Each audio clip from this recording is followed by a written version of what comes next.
Good evening, everyone. It's Monday, November 7th, 2022, and this is a regular meeting of Moscow's City Council. Maureen. Thank you all for coming, and let's stand and do the Pledge of Allegiance.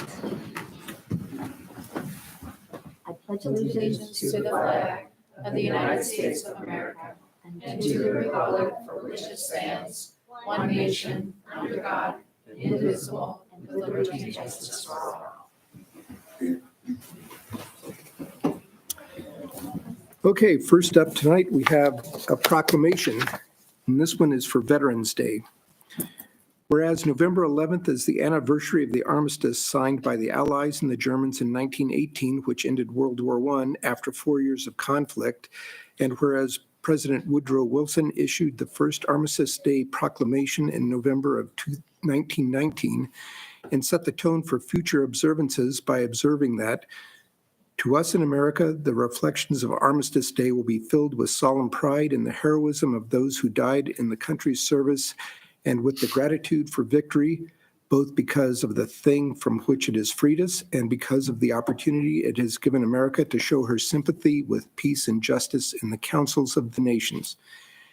And whereas the name was changed from Armistice Day to Veterans Day by an act of Congress in 1954, when then President Eisenhower called on citizens to observe the day in honor of all who had served in America's wars through the years.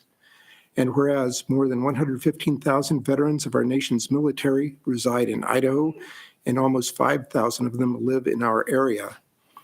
And whereas our nation is indebted to the servicemen and women who have made great sacrifices, endured long absences from loved ones, and suffered injury or death to protect our homes and families.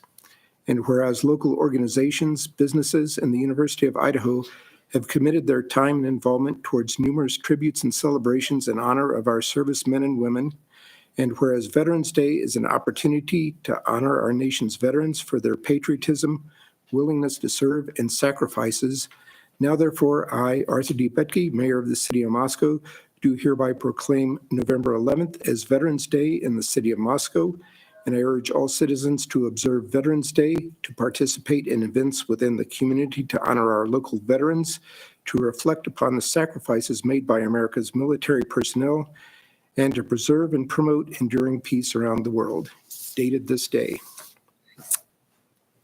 Okay, next up, we don't have a consent agenda because committees didn't meet for a couple weeks here. So we're moving on to the regular agenda. And first up is the approval of the council meetings minutes from October 17th. That's good to me. I move that we approve the minutes as presented. I'll second that. Moved and seconded. Okay, Julia. Aye. Ann. Aye. Maureen. Aye. Sandra. Aye. And Gina. Aye. Okay, the minutes are approved. Next up is public comment and the mayor's response period for the next 15 minutes in 3-minute increments. If you'd like to come up and tell us what's on your mind about just about any topic, as long as it's not on tonight's agenda, nor pending before Planning and Zoning, nor the Board of Adjustment, just pop up to the podium, give us your name and address, and tell us what's on your mind.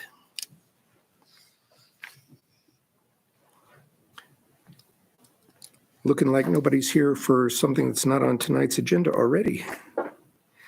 Next up is the Moscow Farmers. Oh, you do. You got to step lively. Sorry. Good evening. My name is Kent Salisbury. I'm a resident of Moscow, Idaho.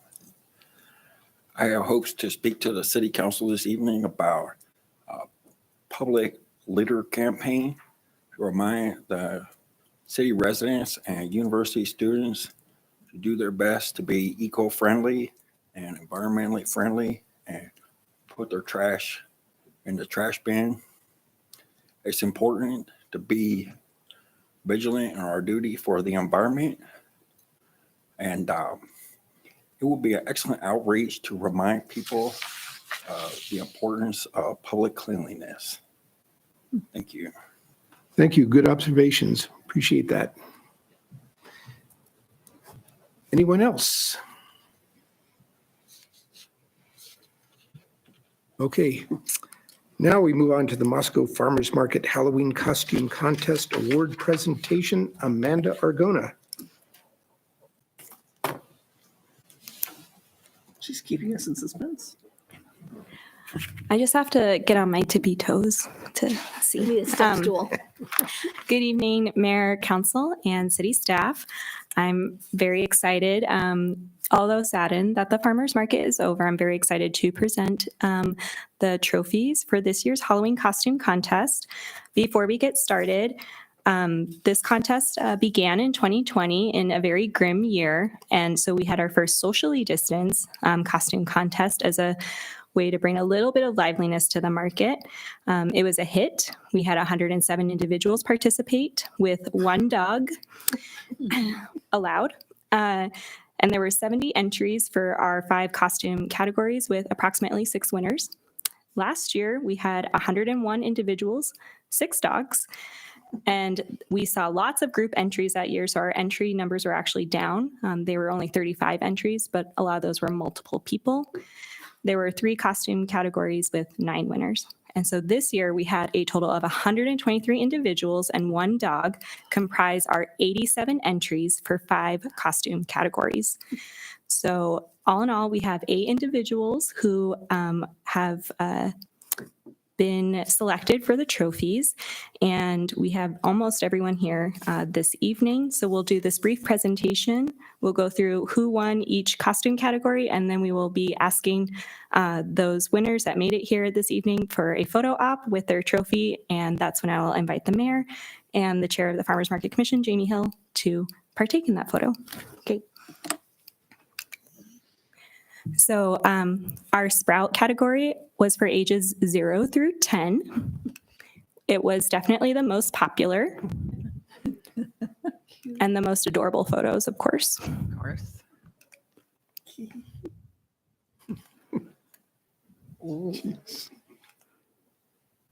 Look at Alphonse. And I think we're about to get to the end of the Sprouts for the winner. So the best Sprout winner was Roly Poly Wayne Connolly. And his prize, in addition to a trophy, he will be receiving a handmade plushie dragon made by one of our vendors. Nice. Very cool. All right, our junior category is ages 11 through 17. Again, lots of festive costumes that were to be had.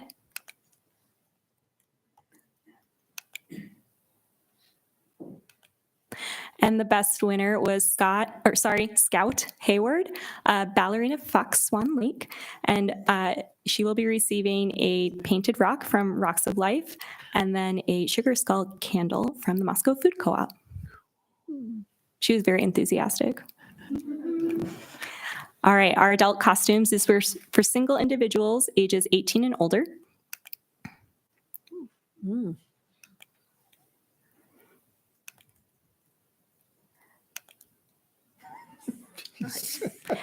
And our winner was Shelly Respecca. Respaka. She was dressed as, I had to look this up, Fecto Elphus, who is, I think, a boss from Sonic the Hedgehog game. Is that, no? Kirby, thank you. All right, final boss. She'll be receiving a bottle of hot sauce from Irish Spikes, unique hot sauces, and a pot holder from one of our youth vendors, Woven. Beautiful, very festive orange and black colors. And now we're moving into the pair, duo, couple. So this was open to all ages. You just had to be a group of 2. I had some favorites that unfortunately didn't win. We also had a lot of return folks participating. If you were here last year, you might have recognized Grumpy Grannies. They are in the upper left corner as trolls. Also still cranky.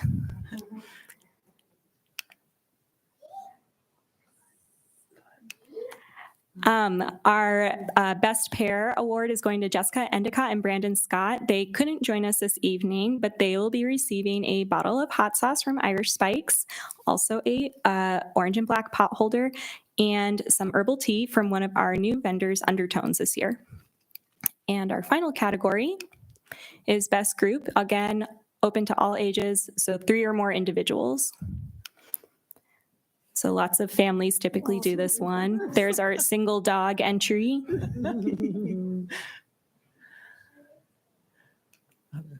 And the Best Group family winner went to Avatar with Shannon Kingston and Zoe Ford. They will be receiving the Transylvania Traveler by the Picarella Brothers. As you may or may not know, our information specialist manager is also a local author and a farmer's market vendor.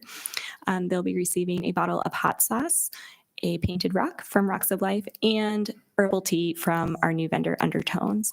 And with that, I'd like to invite our winners up for a photo op and to get their trophies.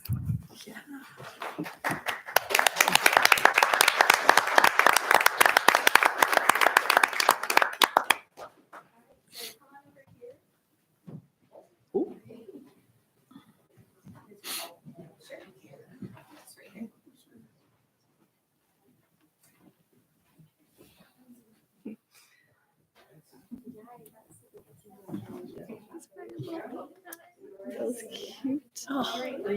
Cool trophies. Oh, the ghost on the top, aren't they wonderful? That's my neighbor. On the corner. Yeah, kind of down from me, yeah. No, right on the. Oh, okay. 1, 2, 3. Smile. Once again. Now keep that little one smiling. Nice.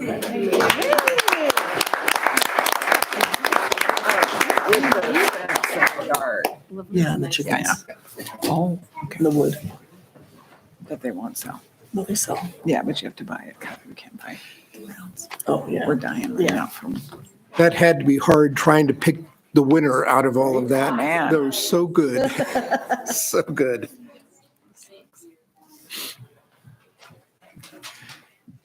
Well, that was delightful. Yeah. And I do just want to thank, we had 2 volunteers, Sammy Piffner and Avneet Verk, who came out to help with this, as well as our Farmers Market Commission members, Jamie Hill, Haley Lewis actually was also present, Sam Martinet, Colette DeFeltz, and Jenny Parker all assisted in making the success.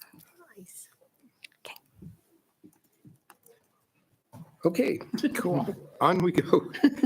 Next up is the Citizens Commission report for the Moscow Tree Commission. Yay. Dave Schott, Ellis Seifert. Sit back and get cozy. This is Gina's favorite commission. It is my favorite, completely. Really? Surprise. I know you didn't know that. So,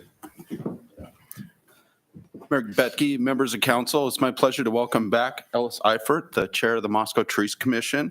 Ellis moved to Moscow from Mississippi in 2004 and has sporadically lived here until 2011, at which time he and his family decided to make Moscow their home.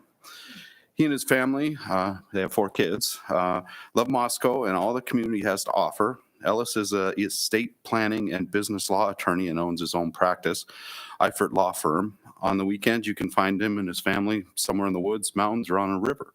And so with that, I will turn it over to Ellis, our Tree Commission Chair, to give our annual report. So, Ellis. welcome, Ellis. Thank you, David. Good evening, Mayor, City Council, and City staff. I am very excited to come talk to you guys about this. As you'll see in this presentation, the commission got a lot of stuff done this year. In fact, I was just commenting to David, I was looking through the list of things we got done, and I'd forgotten half of them at this point. And before I get into that, I also just wanted to highlight the members of the commission. I'm up here talking to you guys, but really it's the other members of the commission who donated their time, their technical knowledge, and just their passion for this project that really just helped us get all of these things done. So I'm going to see if I can work this. So with that, I'll go ahead and hop in. So here's the tree commission. So obviously there I am, I'm the chair, and then there's my very accomplished vice chair, David Rock. We have Pamela Brunsfeld, she's our secretary. She brings a lot of knowledge being a botanist. Mary Jo Hamilton also, and then Zena Hartung and Jean Leffingwell. And so these are all the people that made all of this work this year. So the mission statement. So this is the mission statement of the Tree Commission. This is what we always kind of have in mind in everything that we're doing. Mission statement of the Moscow Tree Commission. The mission or purpose of the Moscow Tree Commission is to plan, establish, and help conduct a comprehensive community forestry program for the city of Moscow.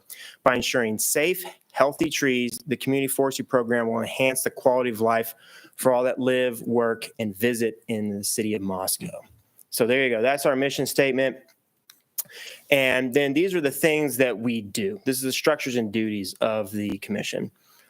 First, the commission is responsible for providing advice to the mayor and council as to the preservation, protection, and management of the community forest. Also, the commission is charged to hear appeals from license, certification, or permit applications who are aggrieved that some action taken pursuant to the procedures set forth in the Moscow City Code. In this role, we take a quasi-judicial role in hearing these appeals. I have, in my tenure on the Tree Commission, never had to deal with one of these, and I don't think they happen really at all, thankfully. So that's the second thing that we do. The third thing is the commission is responsible for developing and implementing educational materials and programs addressing community forestry issues. So really, the first and third bullet points are really where we spend most of our time.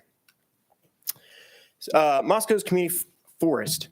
So Moscow's community forest provides us a green infrastructure, which is defined up there as the physical components of interrelated systems providing commodities and services essential to enable, sustain, or enhance societal living conditions. And I've done this presentation a few times, and I'm going to figure out a better definition than that at some point that's understandable. But essentially, the green infrastructure provides a lot of benefits to the community. So we've got a bunch of them listed up there on the screen. Public health, traffic calming, reduces energy demand, water conservation, stormwater mitigation, enhanced public space, urban wildlife, enhanced business, and increase in property values. All of those are fairly, I'd say, self-explanatory. Traffic calming is, for those who don't know, it's where, for trees, for instance, you'll plant a tree alongside a road, and studies have shown that will reduce the speed at which people drive through that area. So, lowers speed of traffic, which is safer for everybody. Reduces the energy demand. I mean, if you have a large tree up next to your house, it's going to make it a lot easier to cool that house during the summer. Water conservation, stormwater mitigation. These are both issues that the city's currently dealing with the aquifer and some flooding that we had recently. But all of these things are the benefits that this provides us, and this is what the Tree Commission is tasked with handling is managing this community forest. All right. So now we'll talk about some of the things that the Tree Commission was able to accomplish this year. So we had our Arbor Day celebration at Milton Arthur Park. It was a little cool, a little windy and overcast, but we planted some trees. Mayor Becky gave the proclamation there, and we also received, as you see, Mayor Becky's got it, and David Schott as well, received the Tree City USA Award for the 29th year and the Growth Award for the 21st year, which is an impressive run, and I don't really see that ending anytime soon. We gave away a lot of seedlings at the farmers market, and also the Inland Northwest Landscape Association gave the Arbor Day of the Year Award to us for the Arbor Day at 2021 at the Lola Clyde Park, which was a really nice thing to get. So that was Arbor Day. Also, we came up with a supplementing watering for mature trees in the utility newsletter. I'd like to thank David Rock and others on the Tree Commission for doing a lot of research and editing of this. This was in the utility newsletter. It provided a lot of really helpful information about how to water your trees. There's a lot of misconceptions about how we should water our trees and mature trees, and I think this provided a lot of benefit to people. The Moscow Heritage Tree Program. We launched that.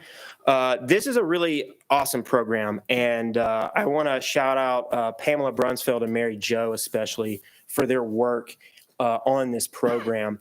The Moscow Heritage Tree Program is essentially where someone can nominate a tree that has scientific significance, historical, cultural significance. They can nominate this tree. It comes to the tree commission. We'll review it and then decide whether or not we'll accept it into the program. You can go on the city website, look up where these trees are, and then because they all need to be viewed from the public right away, you can go and see these trees. And the Idaho Recreation Parks gave an outstanding innovative program award for this. So I'm really proud of everyone for their work on this. And we've got some of the trees here that have already been accepted into the program. We've got a red oak, black walnut that is very impressive, an American elm, and a giant sequoia, which I did not. In fact, I actually used to live across the street from this tree. I didn't know what it was, but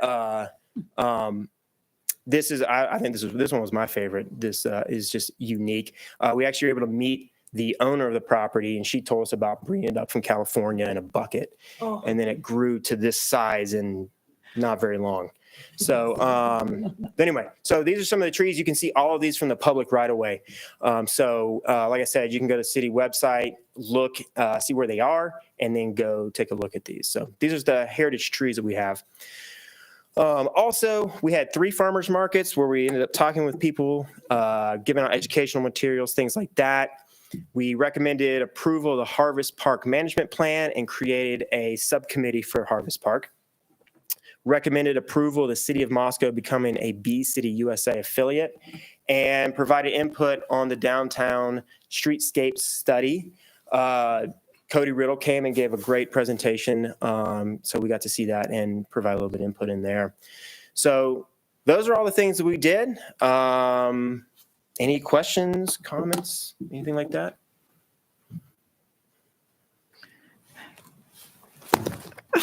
I've been waiting till nobody else wanted to say anything. Will you guys, can you stand up and let us see who you are? Yeah, Tree please. Commission David, people, Pam, please. Mary Jo, Jean. Wow, thank you. These are everyone who's behind really everything we got done this year. I just get up and talk. That's all I do.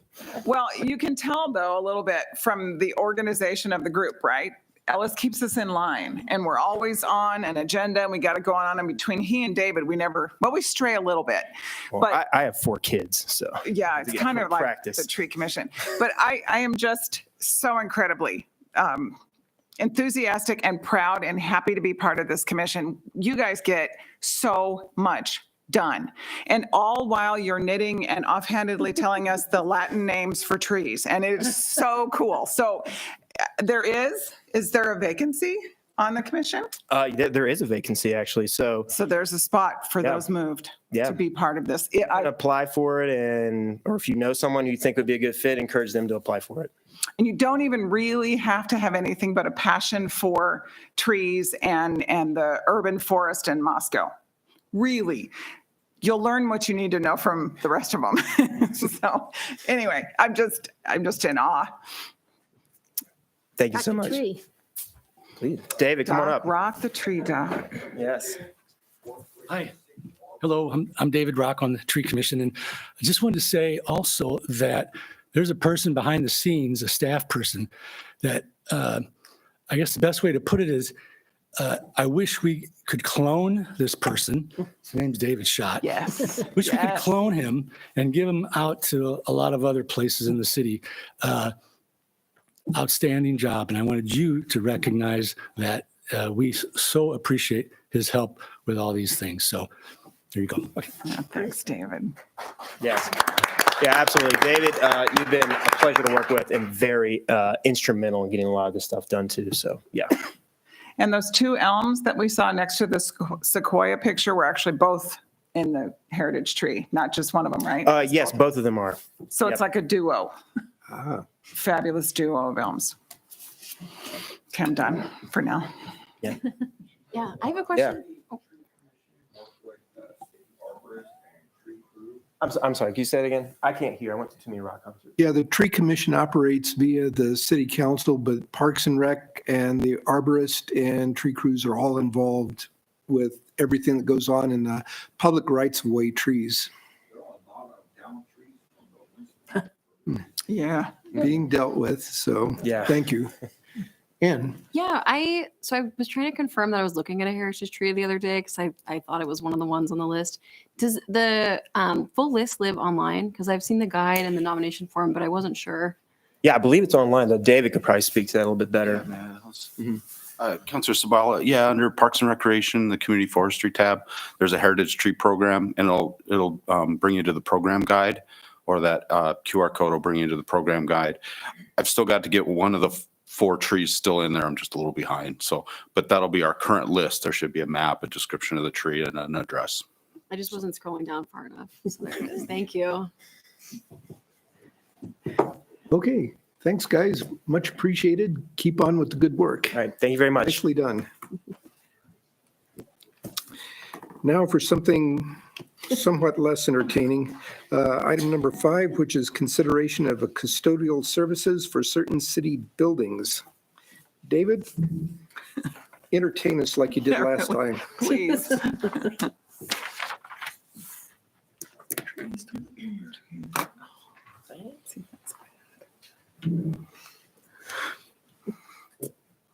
All right, Mayor Betke, members of council, shifting gears 180 degrees here. This is a consideration of custodial services for certain city buildings. So the city published an invitation to bid for custodial services for certain buildings way back in February of 2022 twice. And this was a bid package that went out in preparation for our fiscal year 23 budget submittals. Bids were requested for 6 groupings of facilities. So we lumped those into modules for the purposes of bidding. Bid opening took place on March 9th, 2022. We had 2 successful bidders. The Garson Group was the low bidder for the majority of the buildings in the city, modules 1, 2, 3, 5, and 6. EVCAR, doing business as Service Master Building Maintenance, which I'll refer to as Service Master from this point forward, was the low bidder for module 4 at that time. The city executed contracts with both providers in April to take effect in our new fiscal year 23, October 1 of 2022. A little over a month ago. Effective October 11th, 2022, the Garson Group was terminated for failure to perform, leaving 5 of the 6 modules without janitorial services. So the city essentially reached out to our second bidder, Service Master, to determine if there was interest in taking on those modules that they had bid on back in February as a secondary bidder. They did tell us they were able to take on modules 2 and 6, which included City Hall, Paul Mann Building, Haddock, and the Intermodal Transit Center. They didn't feel like they had the capacity to take on one of the other modules they originally bid on. I believe that was the Enterprise Buildings, treatment plant, the WRF, water operations, and Magar Building. So to reflect the delayed start of November 18th, which if approved, we'd be rolling this out at that time. It'd be a prorated amount of $126,508.17. That'll carry us through September 30th of 2025. So these are 3-year custodial agreements. Typically, this one will be prorated down a little bit if the proposed agreement's approved for modules 2 and 6. So with that, I'd be happy to answer any questions. Staff recommendation is to move forward with the proposed agreement for modules 2 and 6. One question. Sure. It's probably my eyes. I admit that. But it looks like in the proposal I'm looking at, it says 2 and 6, but then the proposed actions, it says 2 and 4. Do I have an old copy in my office somewhere?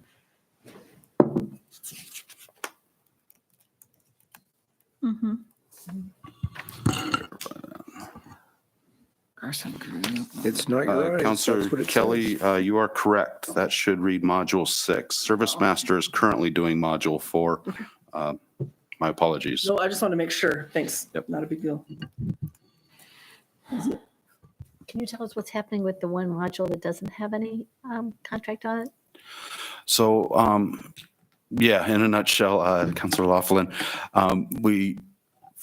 for those modules that we didn't have a primary bidder that was terminated originally and the secondary bidder, we had two modules, police station, the Herc and the Eagle in both modules, and then the modules that Service Master couldn't take on, which are the enterprise fund buildings. Those are, we've got a bid package out for that right now. So who's cleaning them now? This city staff? It's a team effort. So we've got short-term letter agreements with 3 different custodial groups for various buildings throughout the city. There are a few buildings, the Herc and the Egan, that we're asking staff to clean. We've had staff throughout the city to basics, empty their trash, things like that, until we get through these short-term services, till we can get longer-term services in place through 2025.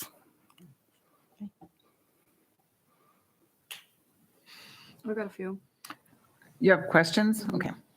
Yeah, so let me look here. Are we under any obligation to select the lowest bidder? And if so, is it per module for these? I know it's not the situation that we're in, but looking Right. at the original selection. Counselor Zabala, so yeah, I don't know if we're necessarily required to take the low bidder, but in this case, there was no reasoning not to take the low bidder. All the references checked out. They clicked all the boxes, and so you go with the low bidder. Mhm. You'd have to have a pretty good justification not to go with a low bidder on the primary bid package. But because they were terminated, failure to perform, we went to the second bidder. Mhm. And then have we ever run these services in-house, to your knowledge? Not in my 7 years here. What about you, Bill? No? No, we've contracted the services for the last 20 years that I've been here and beyond. We did go through an analysis because we were having a conversation before we rebid this in the spring for the upcoming renewal in October. We did a cost comparison of what it would take, what we had paid historically to contract versus bringing it in-house. And what we had estimated for in-house delivery of services was nearly 3 times what our historical contracted service rate had been. So we decided to continue with the contract. We'll continue to monitor that as pricing has increased. Even going to Service Master is a fairly significant increase as compared to the Garson Group, and we'll see what the bid results are for these upcoming modules that we'll have opening by the end of the year. So we'll continue to monitor that, but based on our early analysis, we were receiving the services for much less. Now, the services were hit and miss at times, but we were receiving the base services for about a third of what we thought it would cost us to do it in-house. Great. I've just got one more. Have we seen this historically, this particular type of challenge, or do you think this is sort of a shift in the economy like we are seeing in other sectors with fewer contractors in that space? Personally, I don't think we had Information really question. any experience. The Garson Group was Yeah. this is the first time I think we'd had seen them on any of the competitive bids we had provided for janitorial services. And so them coming and being unable, I think, to obtain staff to be able to perform the services is really what led to their failure to perform. So I'm sure the labor market contributed to that, but we really didn't have any other experience with this particular vendor previously as well. Thank you both. Yeah. I would move we accept the bid from Evcar Inc., doing business as Service Master Building Maintenance in the amount of $126,508.17 for Module 2 and Module 4. 6. I'm sorry, 6. That's right. Second. Moved and seconded. Any further discussion? Okay, Maureen, Aye. Ann, Haley, who's not here, Gina, Aye. Julia, Aye. Sandra. Aye. Okay, that one passes. Thank you. Thanks, David.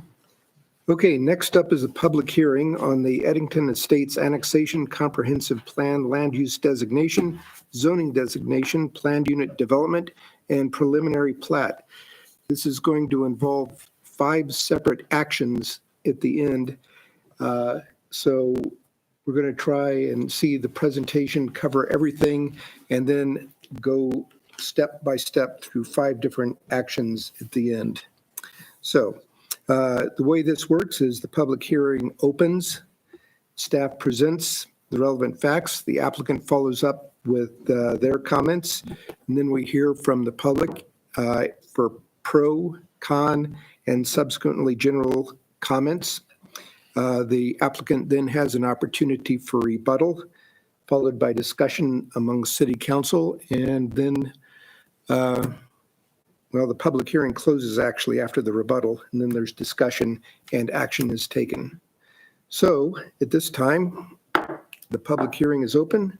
Mike, Thank you, Your all Honor. yours. Council members. Mia, do you mind hitting the light, please? Before you tonight is the Eddington Estates Annexation Comprehensive Plan Designation, Zoning Designation, Preliminary Subdivision Plat, and PUD proposal. So the applicant's BBC LLC, they're proposing 5 actions, and it's a 13.75 acre property, generally located southwest of West Palouse River Drive Ball Fields property and southwest of the University of Idaho Arboretum. There's the annexation request, and then the current comprehensive plan land use designation is auto urban residential. And the proposal is the combination of high density residential and auto urban residential. And then the zoning designation, currently agricultural forestry, and the proposal is a combination of residential office and the medium density residential, which is our R3 zoning district. Brings us to Eddington Estates subdivision and PUD. 10.5 acres, so a little bit smaller of an area with 9 lots ranging from 0.73 acres to 1.57 acres in size. There is a private street, and that's really the impetus for the plan unit development request. So this is the subject property highlighted in red at the center of your screen. You can see the current city limits boundary in the purple. There's a South Fork of the Palouse River to the north here, running east-west. University of Idaho Arboretum here to the north, primarily surrounded by rural residential properties. There is currently a single-family dwelling on this property, as well as various outbuildings close to Palouse River Drive, located in this area. This is Highway 95, and this is the current Schweitzer property here to the east. And I would like to note this is the Palouse River Drive Ball Fields property owned by the city. Just a closer view of that property. You can see the single-family house located here, and then the outbuildings here with access to Palouse River Drive there to the north. Brings us to the comprehensive plan land use designation, currently designated as auto urban residential, as well as a lot of the surrounding properties. High density residential is the reddish shade, and that's within Eddington First Edition subdivision, which has been platted to the north and to the east. So this would be the proposal before you tonight. Combination of auto urban residential as well as high density residential closer to Palouse River Drive.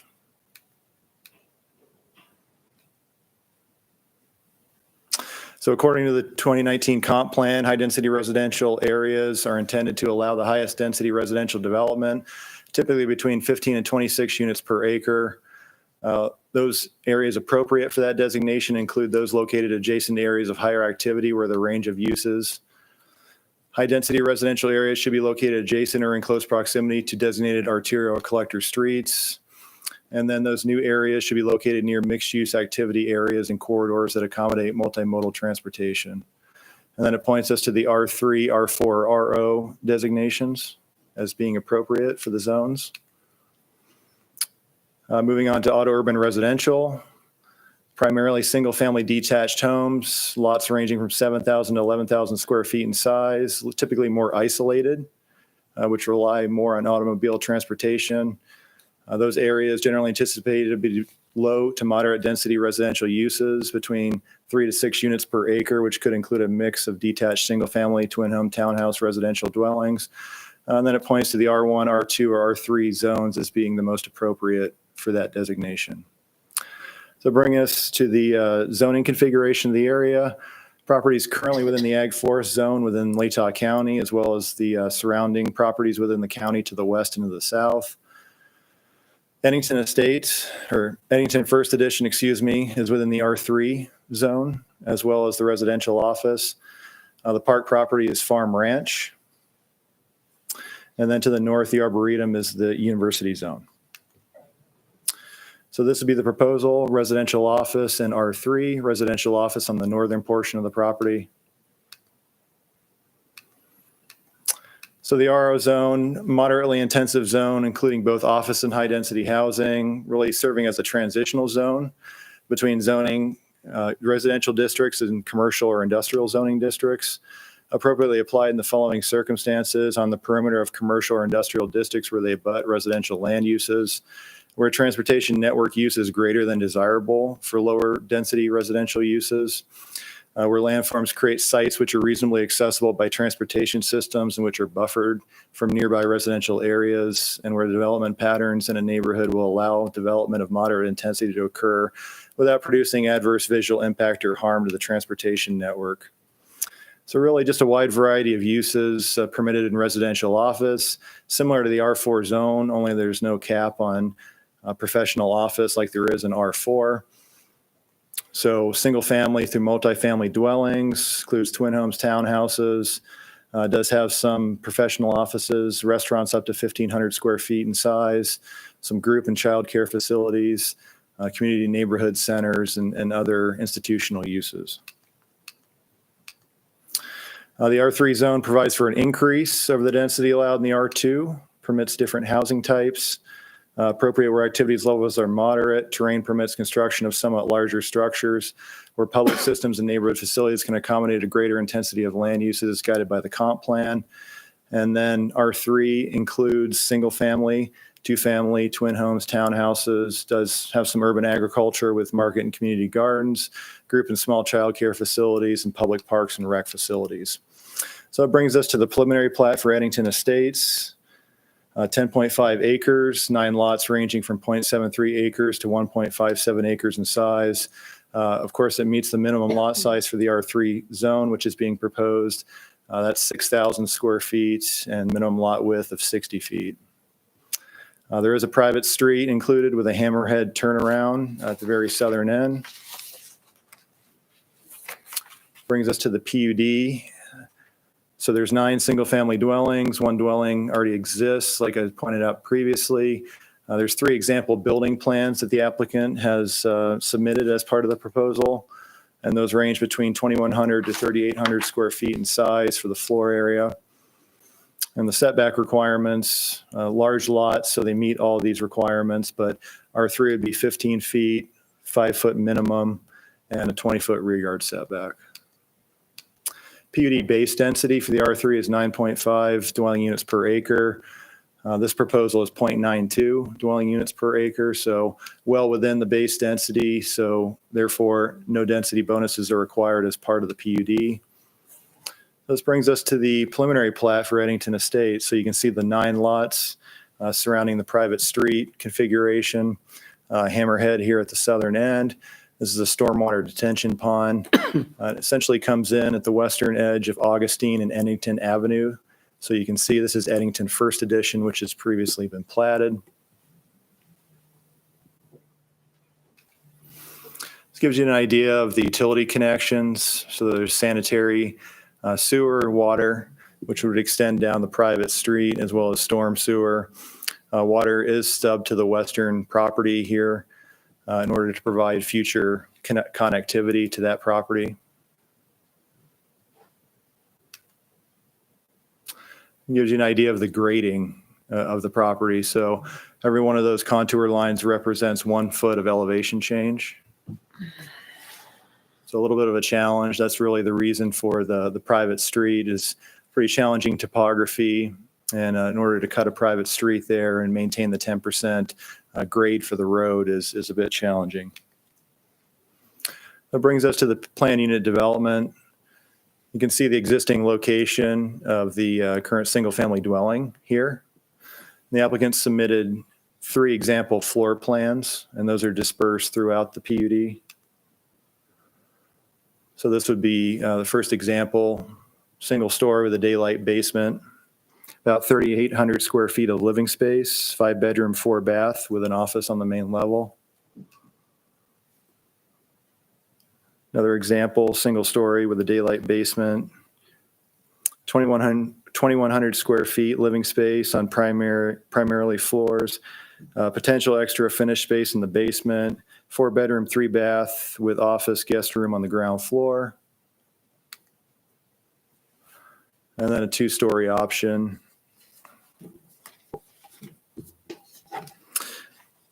2,470 square feet in size on the primary floors, potential extra finished space in the basement, 4-bedroom, 2.5-bath with office guest room on the ground floor.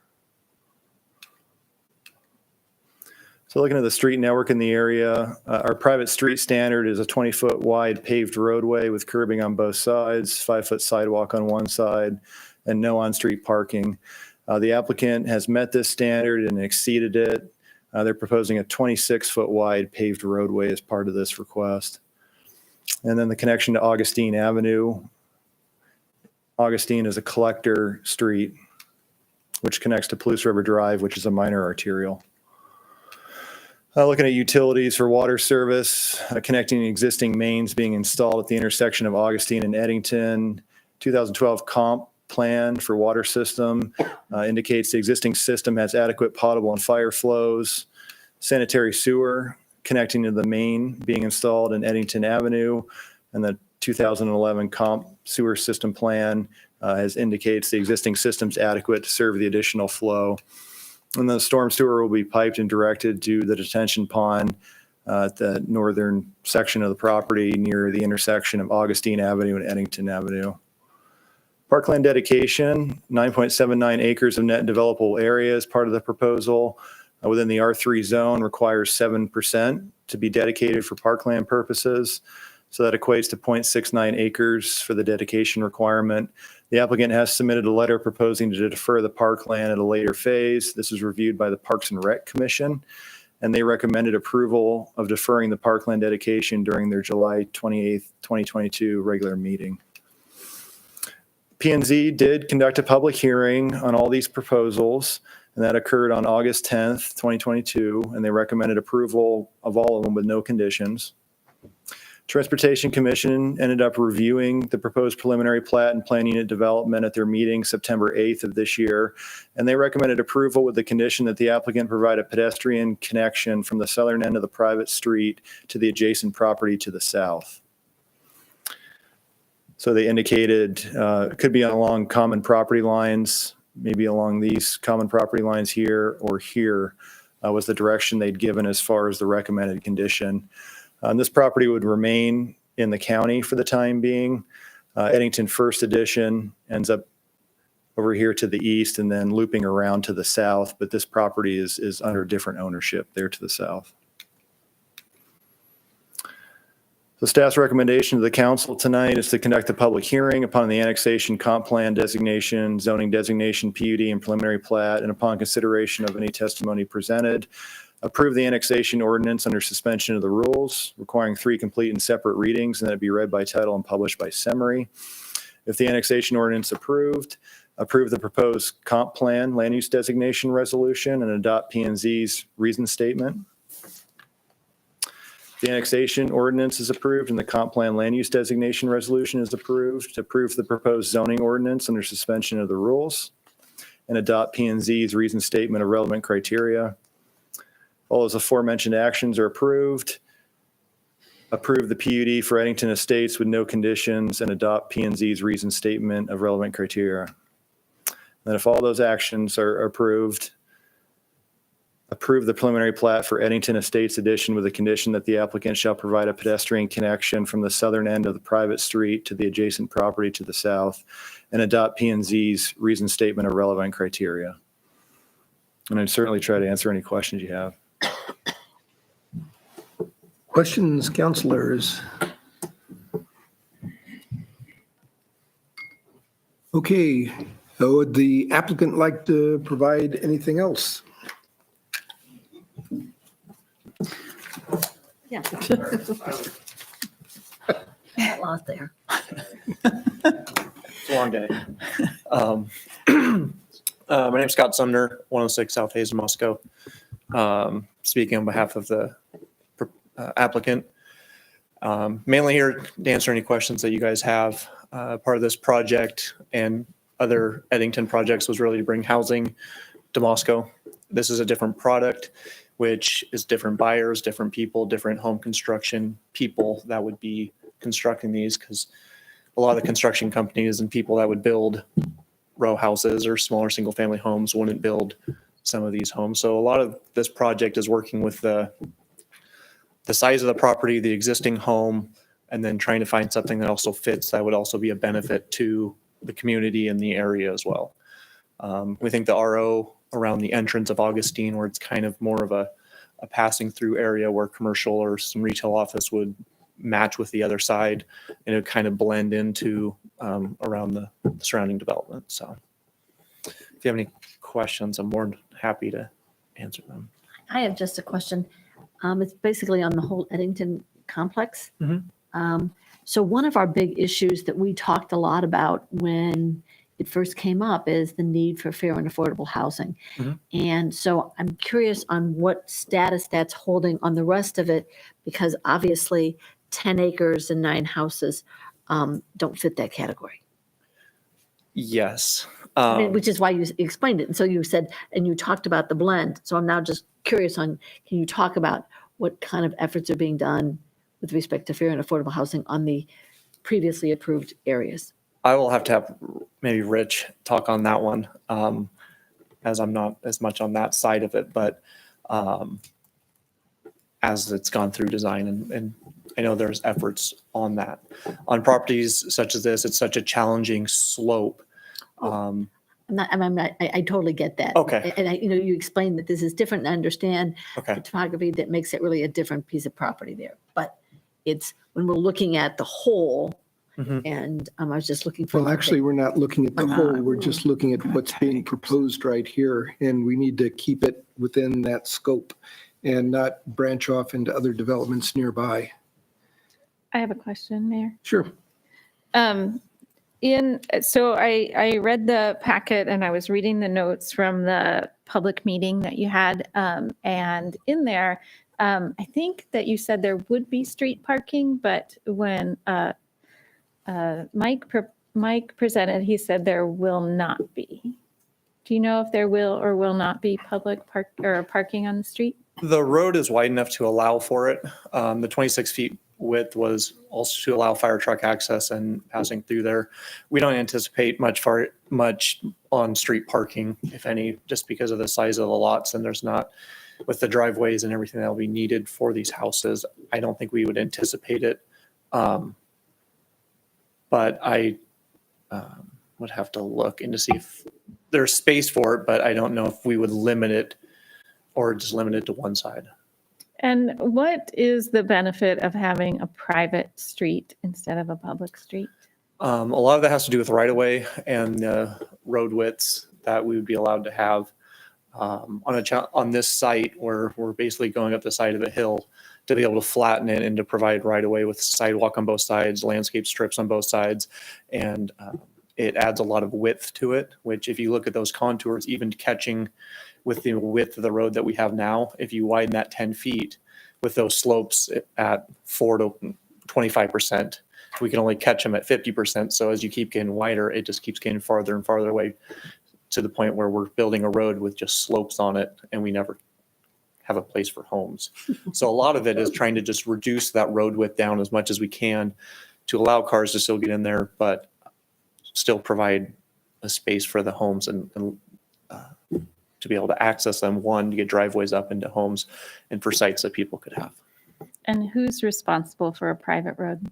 It would be the homeowners association that would be So responsible. in 15 years, if there's potholes, then those people have to pay for that through a homeowners association? They're also responsible for snow plowing and everything else that goes into it. Okay. So, Gina. I just had a clarification, and I think this is probably mostly for Mike. The hammerhead configuration has been blessed by the fire department. Correct. It meets fire department standards. Awesome. That I looked at that and I went, oh man, the only way to get out of there is backing up and doing its thing. And that's what, okay. Thank you. And I've got a question. You got this flag for R3 designation, but the lots are clearly substantial enough to be R2. Why did you go for R3 instead of R2? I was just trying to refresh my memory when we went through this. The surrounding areas are R3. We went through R3 with the previous development as well. It does meet, it could meet a different zone, but it also could be allowed in the R3. So this is still the plan and going forward. And I don't see there being something different, but I think it was just kind of the continuity with the rest of the development because it didn't limit us being able to do what we would like to do now. So more for zoning continuity as opposed to actually zoning it differently. Mhm. Okay, gotcha. All right. Okay. Other questions? Okay. Thank you. At this point, we move along and take public testimony in favor of the development.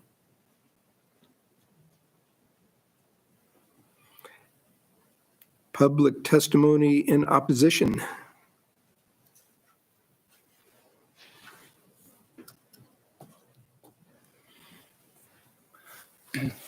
David Hall, 1334 Mullen Road. You probably have an inkling of why I'm here. I don't have anything against this proposal specifically, but I am opposing all annexation without a deeper look at the amount of water that would be drawn from the aquifers at full build out. Please work on introducing a water use budget. And I'm sorry, I meant to start out with thank you, Mayor and council members. No worries. And thank you. Thank you, David. Further testimony in opposition. Testimony of a general nature. Okay, at this point, not yet. Any rebuttals from the applicants? Okay, public hearing is closed. Council, your thoughts, please. I have a thought or a couple of thoughts. I want to see Moscow grow. I am for the annexation of more land. I am really in favor of growing our housing stock so that we have more affordable housing and more people can live here. But I just don't think this plan fits with that. I don't think these houses are remotely affordable. And I think having these huge lots will, with no kind of watering or landscaping requirements, it just aren't sustainable. So I'd really like to see developments meet the criteria of being both economically and environmentally sustainable. As I understand it, we're also looking to provide a variety of housing types to suit all ends of the market and not all necessarily affordable per se, which is sort of a word for workforce housing. There is a demand for other larger houses from certain segments of the society, and was pointed out by the applicant that the topography there is challenging, and to try to put more density up there with the requirement for more parking, more streets, more cars would actually limit the amount of land that would be usable for housing. So to an extent, this particular development is constrained by the topography. I understand that. But I am curious in terms of a follow-up on that question, in terms of whether or not the developer has thought through the landscape of it. I mean, one of the things that we found in certain developments that they are using pathways and various things to help reduce the amount of irrigation that's going to be needed to maintain the area. And so I don't know if you guys have done anything on that or looked at that. Please.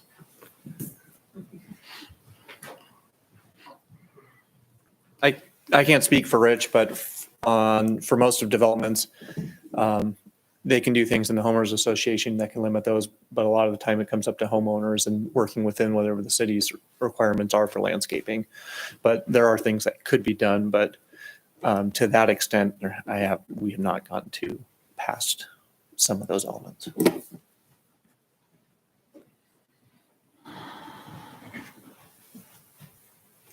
Ann?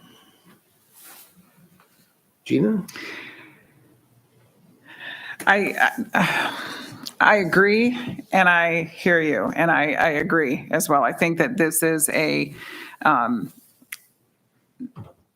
something that if we as a city are interested in having our own decisions or our own guidance on landscaping and water usage and stuff like that, I think David's point about getting a water budget is another discussion entirely.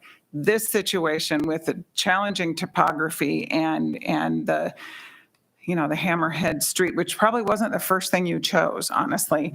I think at this point, I choose to believe that the developer is still considering and will, in the other how many acres are out there, will have affordable housing or smaller housing that is reachable by another demographic other than the ones for 5 bedrooms and 3 bathrooms. I frankly think this is still good, solid use of the property that we have, and that's in our community. Sandra? As frustrating as it is, I agree with that. I don't like the idea of not having smaller houses and smaller land, but looking at the topography, I don't think there is much else you can do. I tried in my limited way when I was looking over our packet to look at the draft and look at the plots, and it seems very strange to say that it goes against all that we're trying to do, and that seems to be the only thing that can be done there. So I do hope we have more affordable housing. I think we have none right now, and I hate that. I don't know that this is the place where we can even do it because of how it's set up. So I think we're stuck there, but I do hope as we go on, we can find ways to be affordable. So that's where I'm at. Your Honor, I move we approve the annexation ordinance under suspension of the rules requiring 3 complete and separate readings, and that it be read by title and published by summary. Second. Motion by Gina, second by Sandra. Further discussion? Okay, Gina. Aye. Sandra? Aye. Maureen? Aye. Ann? Aye. Julia? No. Okay, 4-1, that passes. Ordinance number 14. Ordinance number 2022-14. An ordinance of the City of Moscow, a municipal corporation of the state of Idaho, providing that land described in Section 2 of this ordinance and generally shown on Exhibit A attached here to and incorporated by this reference be annexed into the City of Moscow, providing that the provisions of this ordinance be deemed severable, providing for the ordinance to be in full effect and force from and after passage, approval, and publication according to law. That's one.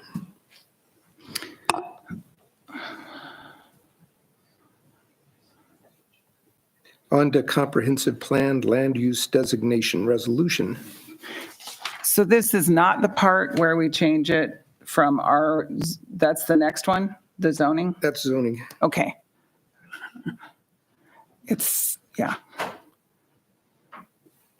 Approve the comprehensive land use designation This is resolution. where being on P and Z for a lot of years helped out. Okay, then I need someone to help me understand what we're doing here. This is So the, we move to approve the proposed comprehensive plan L and use design resolution and adopt the Planning and Zoning Commission reason statement of relevant criteria. that's it. That's what I move. Second. Motion and second. Okay. Any further discussion? Okay. Julia, No. Ann, Aye. Maureen, Aye. Sandra, Aye. Gina. Aye. Motion passes. don't have to read a resolution. It's just resolution number, 15, No resolution. 28. 28? okay. That one goes. So now we're on to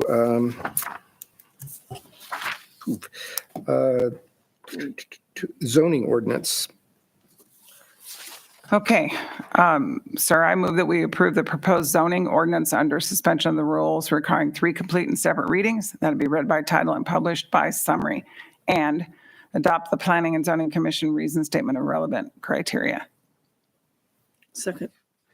Moved and seconded. Further discussion? Okay, Gina, Aye. Sandra, Aye. Maureen, Aye. Ann, Aye. Julia. No. Okay, 4-1 again. Ordinance number 15.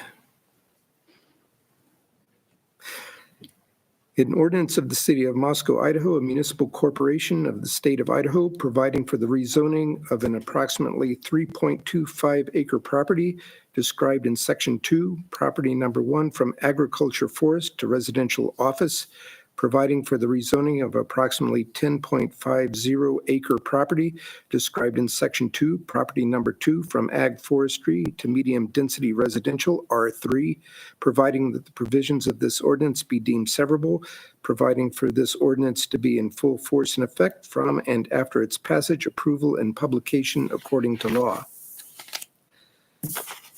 Number 3. Now, I have to find out where I am. We're on to number 4. After I finally find it. Dang it. It's lost in my heaps of paper. Yes, On my please. computer. Thank you. Okay, number 4. This one is to approve the PUD. With no conditions. Okay.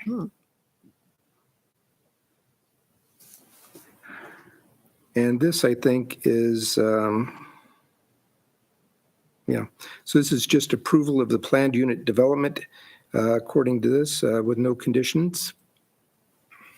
So moved. Second. Okay, motion and seconded. Further discussion? Okay, Julia, No. Ann, Wait, come back to me. Maureen,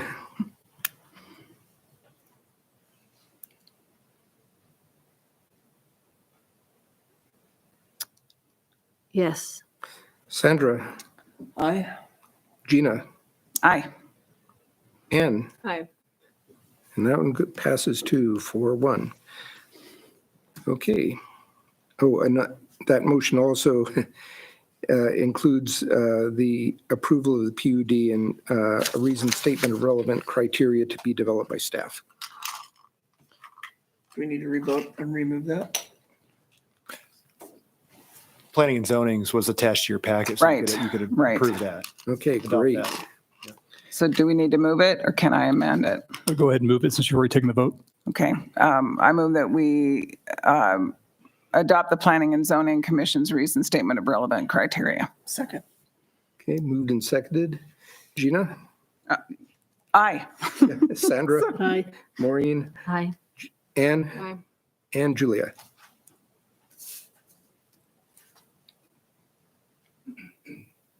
I abstain, I guess, because I voted no. So like, it doesn't make sense for me to vote yes to accept the criteria. Okay. Abstain.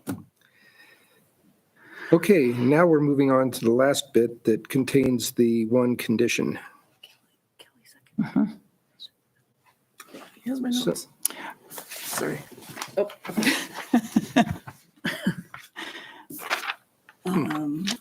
Second. I move that we approve the preliminary plat for Eddington Estates addition with the condition that the applicant shall provide a pedestrian connection from the southern end of the private street to the adjacent property to the south and adopt the Planning and Zoning Commission reasoned statement of relevant criteria. Second. Moved and seconded. Further discussion? Gina, Aye. Sandra, Aye. Maureen, Aye. Ann? Aye. And Julia? No. Okay. You need to borrow that back. Oh, yeah. Thank you. I don't know where the heck it It's went. teamwork. It is. Okay, that takes us to the end of the agenda and we're, Can I just make one comment? Yes. today? I just want to make it clear that there's some reluctance on my part with respect to this development. And that I think the topography really does make somewhat of a difference on that. But I really want to start making it clear to developers and people that we are very concerned about water use and density. And that I do think that it is better to have the property annexed into the city than to leave it as part of the county. And so for that reason, I voted for it. But I really want to make it clear that there's a reluctance on my part to approve these type of plans. okay, good.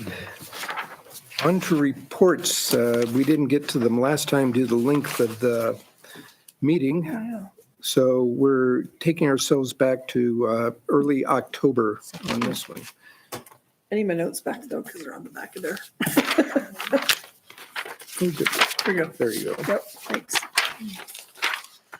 I'm sure that there will be one or two I missed. It's been a very eventful month, which has been good. It's nice to see people getting back and doing a lot of great things and trying to move things along. So I'm going to start with the Orchid Awards. Historic Preservation, every year, the commission that I get to be the liaison on holds the Orchid Awards, and it highlights some of the architecture and housing around town that really meets not exactly standards that are written in stone, shall we say, but standards sort of just developed by the commission that feels right. And so for years, they've held the Orchid Awards. You can see winners from years past on the website. And this past week, we met at the 1912 Center. I believe it was Thursday, but the days sort of run together. I know you all know what I mean by that. But it was great. We highlighted some residential houses, some businesses, and even the Unitarian Church received an award. And then we had a really nice presentation by a woman who's working on the University of Idaho admin building. And the mayor got to go and hand out awards, which was great. Everyone gets certificates and pictures and goodies afterwards. And it really is, if you're interested in just sort of the low key, really nice things that go on in Moscow, this is a really great thing to go to. It's held every year, and a lot of work goes into it. It's very serious about how they pick places and buildings, and thought and effort goes into that. And these folks are really dedicated to what they do. And it's like, as Jeannie gets so excited about the tree commission and is all, I feel that way, but it's more of a calm on the inside, right? It's just such a really cool, chill, meaningful group. And I love the Orchid Awards, been a part of them for years. And so it's one of my all-time favorite events, right up there with Howling at the Hamilton.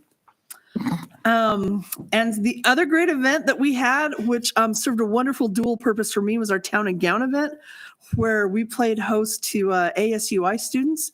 And I recently just took a job with that very group. And so I got to be both employer and city council person at that. And it was really fun to see the students that I've gotten to know so well over the past few months to come in and learn about the city council friends that I talk about on a daily basis.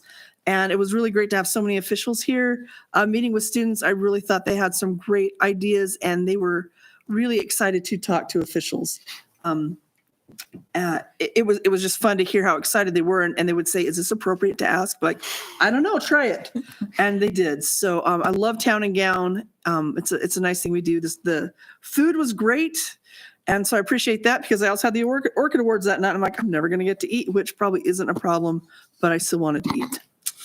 We also had the Becker Memorial, which was cold and rainy and really, really nice. That was held at the Transit Center at the University of Idaho. And what a great crowd just to talk about the life of Mr. Becker and the memorial and his family. And it was just, I hesitate to use the word sweet because that's a word that's overused a lot, but it was a very sweet presentation and afternoon, especially when winter just hit. It was really great to gather with so many people in the Transit Center and just be warm and hear great stories about a great person from our own community and the great work that he did and that we're trying to emulate also. So I really enjoyed that. had PBAC that almost all of us went to. So I'm kind of stealing everyone's thunder on that one. Okay. We had a roundtable group with Pullman, Moscow, Whitman County, Latah County, city staff, liaisons to it, the PBAC staff. What I appreciated the most after good conversations from all the entities involved and all the entities that are different is that I hope that we were able to come away from that thinking that all of our entities work in different ways for the same purpose of figuring out what to do with our aquifers, and then we have different people we can reach in different ways. And I'm looking forward to reaching out to those people and seeing how we can further some plans that our PBAC group has come up with. The other thing I find fascinating about that as a historian, it's really tender to my heart to know that we're looking like 50, 60 years ahead, and that for the most part, very few of us in this room will be around when that happens, and that we really are working toward the future. And I love that. I'm excited about that in a nerdy historian sort of way. The URA met, and Cody's been working so hard on this, Cody Riddle, to get things moving along. It looks like we're still kind of in a limbo pattern, at least for another month, to see what direction we're going to head in. So looking forward to December to see what direction we will move on. And then finally for me, I feel bad for whatever I'm missing out there, but the 1912 Development Commission meeting met. David was there, David Schott, always good to have meetings with him. Talked a lot about the things that are going on right now in the 1912 Center. Two of the really exciting things is our historic classroom is up and running and classes are being taught. And they've been coming in, and so far from what I hear from folks there, it's been a hit. I've heard that from students, from teachers, and from the 1912 staff. So it seems like they really have their curriculum pretty much in order, and they're doing some really nice things there. And that's been a long time coming, so I'm tickled about that.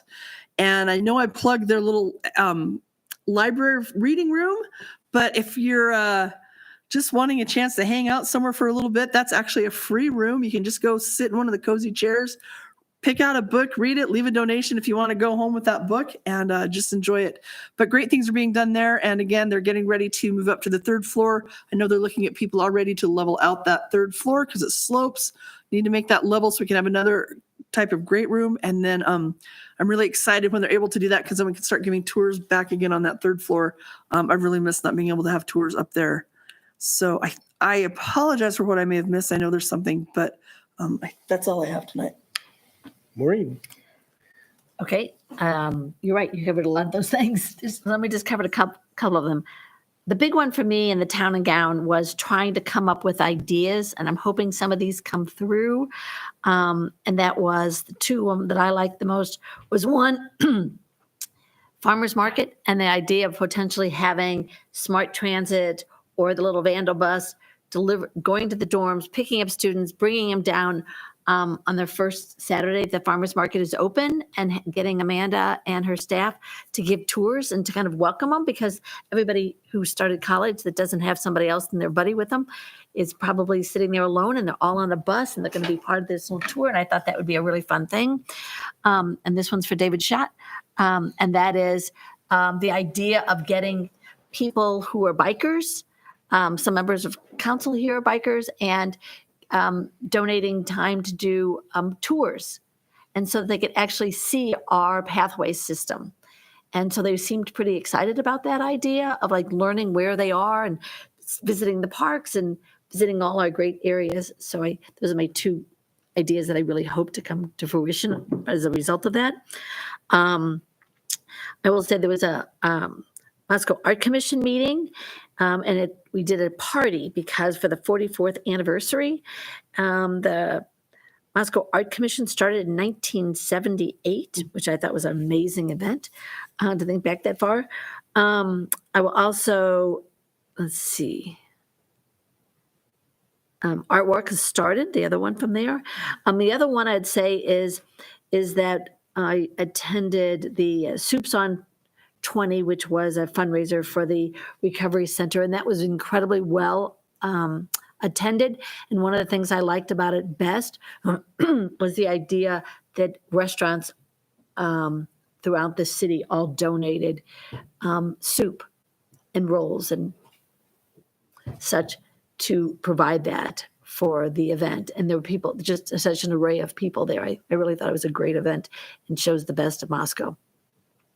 I think that's it. Ann, Top of mind for me is that there's an election tomorrow, which is important for us as well because of the role that legislature plays in municipal politics. So obviously, if you haven't voted, please go vote tomorrow. Moscow Volunteer Fire Department, it's always a little unclear to me when they have events, if they're like public events or just volunteer fire department events, but it sounded like they really would like to see some presence, especially from us at their December 3rd banquet coming up. So mark your calendars for that. It was a super lively meeting. There was a lot of discussion about probation, about the role of the board versus the CEO. I think they're really trying to hash a lot of that out. And it was very lively one. And then Pathways had a really interesting discussion on a proposed preliminary plat. They were talking about whether or not they thought the proposed pathway that was going to go in there was a good idea, and in part because David projects that it's going to have a really steep grade. So I encourage them to pass that along to us. That thought it was really useful information. And then Parks and Rec was canceled for a fuller agenda in December. And that is it for me. Gina. You got to hear about the excitement that is the Tree Commission. And I want to say a couple things about that. I won't go deeply into it, that I would move Councilor Parker into another limerick. But I will tell you, that sequoia, right? The big pine tree thing. Do you guys realize that is an endangered species? And somebody brought it literally in a bucket from California and brought it here and have added to our awesomeness. This is very cool. So please go see it, stand near it, touch it. I would do that if I were you. There are only 80,000 of those trees globally. It's a pretty big deal that we've got one here. Again, an opening, I can tell you that most of those people get just as giddy as I do about sequoias, but you will learn a lot. This is one of those moments where you actually can measure your impact on the community. And I love that. So, and you get to work with David. So it's a win-win. I too went to the PBAC leadership roundtable, more like square table, and ended up agreeing with the Whitman County Commissioner, which was a little scary to me, but he had a really good point. And as part of the city's liaison to PBAC, we're working with them now to help get some clear messages, clear direction getting going on this water alternative project. While it seems like 50 years is a long way from now, it's going to go a lot faster than we think. And we need to have this in place so our children have a place to swim in a bathtub with some water in it. Still wearing my city council hat, but doing other things as well. I'll attend the Veterans Dinner at the University of Idaho this year. There are 550 people, sold out event this year on the floor of the Central Credit Union, the arena. So we're pretty stinking excited about it. And I look forward to that event. Smart Transit, it was mentioned earlier about doing some trips from the dorms and that sort of thing, but they are right now in a constant mode, it feels like, of hiring drivers and or the executive director. Good organization, I promise you, pays well, and it is a very important part of our community. So if you know people that are transportation inclined, send them that direction. Last thing for me is a little bit of my own avocation. We are starting to decide on the lineup for Return to Riverside out in Potlatch next August. And I'm telling you, this one's going to be exciting. So keep your eyes open and I'll update you as time goes on. That's all, sir. Quick segue to Maureen. Oh, I forgot to put a plug in just to say that plastic bags, the Moscow Charter School in September collected 3,780 pounds of plastic, and that the Moscow Charter School has collected over 4,300 pounds so far this school year. And there's Catherine Bonzo still giving me the update every month. Nice. Julia. Okay, well, I forced you to listen to my update for the beginning of October because I had my limerick, but the spirit did not move me this month or this 2 weeks. I have no poem. So the 18th, I went to Idaho Association of Cities and got to participate in some really interesting development projects and helped me realize just how smart Bill and Art are at building Lego cities and like making them all make sense while I was just still trying to wrap my head around it. So that was pretty cool. Went to both PBAC meetings. I will put in a plug for the Moscow Bears, who I got to go watch the girls cross country team win districts for the first time in 12 years. Man, they're fast. Man, I'm slow. And so that was fun. The Moscow High School volleyball team also, so they went to state and the boys went to state and the girls volleyball also went to state. So it was a good week to be a Bear. And went to downtown trick-or-treating, which was an amazing event because it was pouring rain. So much that my giant blue unicorn blow-up costume started to wilt. And Sandra helped me pass out candy and see where I was going. Let's see. Town and Gown was awesome. I love that we live in a community with so many students and young people. They have great ideas. They're really enthusiastic. So much fun to see those U of I leaders. Fair and affordable housing was canceled again this month. So if anybody wants to help fill those spots on fair and affordable housing so we can get quorums going, that would be awesome. And I think those are all my official meetings, but I am, just for fun, going to force City Council to wish my mother a happy birthday. It's coming up this week, and she is turning a number that ends with 0 and is significant, and she does not want me to tell you what that is. So right after City Council, we're going to have a picture for my mom. Very nice. Right on. Let's see, for me, quite a collection, a mismatch of things. There were a lot of fundraisers. There was the Pink Tea event with Gritman. Let's see, the Palouse Ice Rink had a gala to raise money to further the construction of that facility.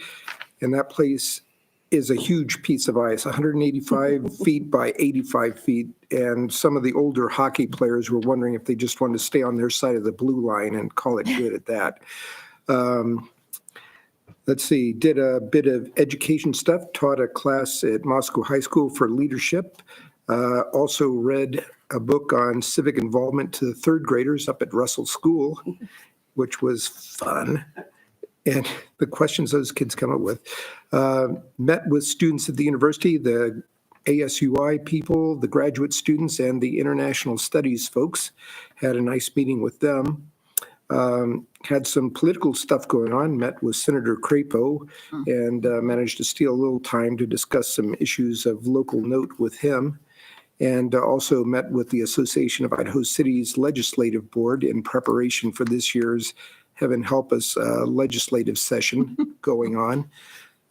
Moscow's Affordable Housing Trust had an open house at their one house out on Palouse River Drive and Nursery Street, designed and built by students at the university.